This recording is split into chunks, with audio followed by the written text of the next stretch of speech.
Bom, quais produtos tratam mancha na pele? Sou Flávia Ravelli, médica dermatologista, presidente da Sociedade Brasileira de Dermatologia do Estado de São Paulo. Eu vim responder essas perguntinhas que vocês fazem na consulta. A primeira é: quais são os produtos que tratam manchas na pele?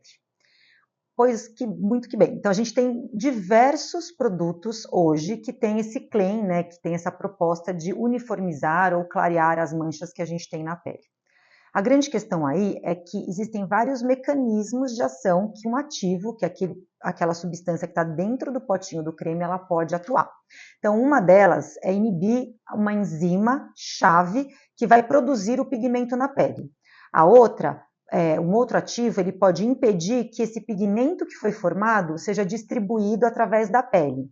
E a gente também tem mecanismos de ação que pode causar uma esfoliação na pele, eliminando esse pigmento que já estava preso na pele. Então, a gente tem vários mecanismos de ação. Então, diversos ativos e substâncias, como ácido tranexâmico, ácido retinóico, a niacinamida, o ácido glicólico, o ácido cógico, o alfarbutin, são alguns exemplos de substâncias que podem trabalhar atuando nesse processo de despigmentação. O que é importante saber é que dentro de um ativo despigmentante, quanto mais ativos juntos que tiverem todas essas funções, ou seja, o importante é a gente ter dentro de um creme os ativos que façam todas essas inibições, impeçam que o nosso pigmento seja distribuído, que seja fabricado e esfolie a nossa pele. Então, isso que é importante. E outra coisa que eu gostaria muito de ressaltar com vocês é: existe uma ciência por trás da prescrição de um creme para clarear a mancha, porque depende do tipo de mancha, da profundidade.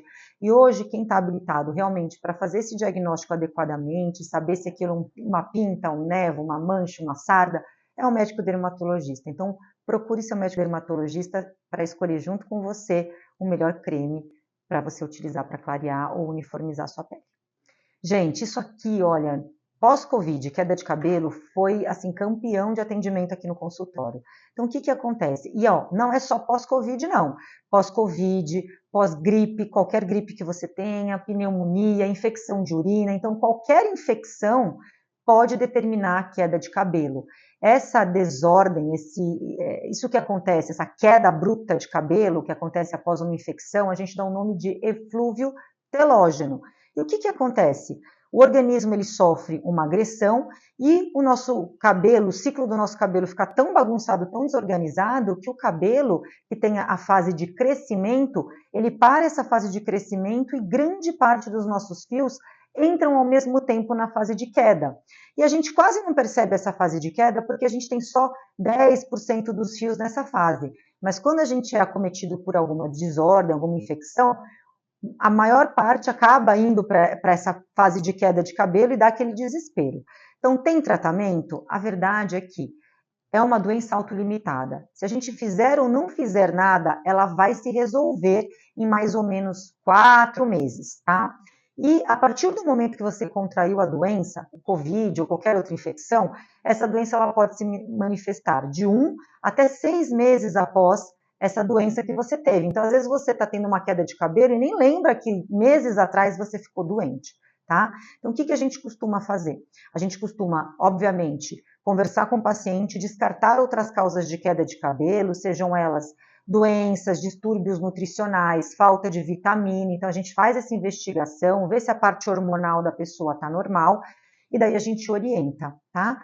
Algumas vezes, para os pacientes mais ansiosos, a gente acaba deixando alguns comprimidos para ajudar o cabelo a crescer mais rápido, tá? Mas as loções, geralmente, elas não têm grande benefício nesse quadro. E os shampoos anti-queda, a gente sabe que eles não vão impedir a queda, eles só deixam um fio mais resistente à quebra. Mas o fio que tiver que cair, ele vai cair. Então, o segredo aqui é a gente fazer com que o cabelo novo nasça mais rápido e mais forte. Posso usar ácido sem prescrição? Aí a minha resposta é depende. Fica nesse vídeo para saber por quê. Então, como eu falei para vocês lá no começo, depende. Existem alguns derivados de ácidos, como por exemplo, derivados do ácido retinóico, como retinol e retinaldeído, que eles são vendidos sem prescrição nas farmácias como dermocosméticos, mas a potência deles também é muito inferior ao dos ácidos convencionais, como por exemplo, a tretinoína e o adapaleno, que são ácidos retinóicos verdadeiros e que precisam ser comprados, ou deveriam, com prescrição médica. E por que você não deve usar o ácido retinóico, a tretinoína e o adapaleno sem prescrição?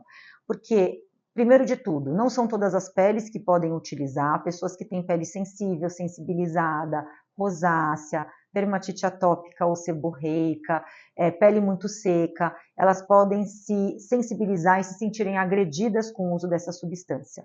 Parte número 2, existem alguns estudos que relacionam o uso do ácido retinóico, tretinoína, adapaleno com malformações fetais. Então, a gente tem que, sempre que a gente está utilizando esse tipo de ácido, avisar a mulher em idade fértil que ela não deve engravidar. O risco, a última publicação diz que, aparentemente, ele é seguro para ser utilizado, mas tem alguns casos ainda que não conseguiram ser explicados. Então, como a gente tem muitas opções de ácido, muitas vezes a gente acaba trocando quando a pessoa deseja engravidar, mas por isso que é importante a gente conversar e alinhar isso. Terceiro ponto que eu acho que é importante ressaltar é que se você não tiver uma rotina de skincare prescrita pelo seu dermatologista que faça sentido, você pode ter muita irritação, sensibilidade, a pele pode ficar vermelha, descascar. Então, a gente precisa sempre associar o uso do ácido retinóico com hidratantes para a pele, né? Então, a gente tem que fazer um esquema de ver se aquela pele precisa de hidratação todos os dias e usar o hidratante antes do ácido, se esse ácido ele tem que ser utilizado 1, 2 ou 3 vezes na semana, como é que a gente vai fazer esse esquema? E aí, o dermatologista ele é seu melhor amigo para conseguir esclarecer essas dúvidas e fazer uma prescrição que contenha tudo o que você precisa para minimizar o risco de sensibilização, de alergias e até de manchas na pele. Então, era isso que eu tinha para falar para vocês. Compartilhe essa informação com quem ama um ácido retinóico e a gente se vê na próxima.